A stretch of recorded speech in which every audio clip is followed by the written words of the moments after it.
Est-ce que dans tes prestations, tu proposes aussi la fameuse prestation classique d'audit blanc?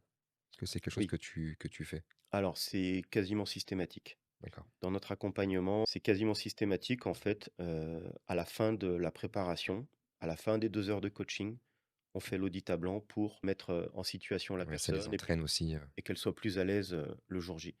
C'est important ça, pourquoi? Parce que, faut bien distinguer les audits blancs qui sont faits, par exemple, par des cabinets conseils comme le tien, puis les audits blancs qui sont réalisés chez les certificateurs.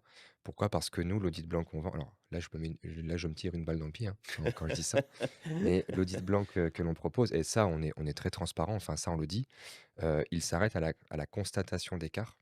Et on ne peut pas préconiser. On dit: «Bah, écoutez, non, désolé, nous, on n'est pas cabinet conseil. Mmh, Donc OK, vous faites un audit blanc sur nos outils, c'est la force, hein, parce que derrière, ils sont déjà prêts pour leur audit initial, mais ils ne peuvent pas traiter les non-conformités qui auraient été émises par l'auditeur, de leur audit blanc pour préparer leur audit initial. Donc c'est une aide, mais voilà, pour ceux qui sont vraiment très éloignés et qui ont besoin d'un accompagnement beaucoup plus poussé, c'est bien mieux, je pense, voilà, d'aller sur cette prestation-là parce que derrière, c'est pas juste, tu constates, mais je pense que, voilà, derrière, tu préconises et tu leur donnes aussi les infos. c'est ça.